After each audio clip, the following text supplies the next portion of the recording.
അങ്ങ് അയച്ച യേശുക്രിസ്തുവിനെയും അറിയുക എന്നതാണ് നിത്യജീവൻ.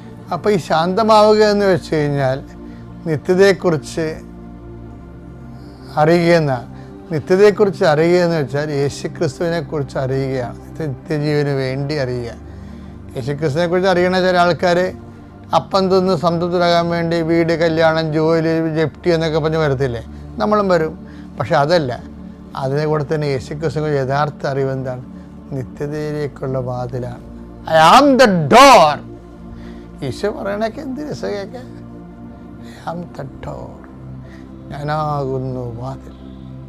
ഐ ആം ദ വേ, ഞാനാകുന്നു ആ വാതിലിലേക്കുള്ള വഴി. ഐ ആം ദ ലൈറ്റ്, ആ വാതിൽ കടന്നു ചെല്ലുമ്പോൾ കാണുന്ന നിത്യപ്രകാശത്തിലേക്ക് ദൈവം നമ്മളെ നിത്യമായി വിളിച്ചുകൊണ്ടിരിക്കും. ഇത് കാറ്റഗോറിക്കലായിട്ടാണ് ഈശോ ഓരോ കാര്യങ്ങൾ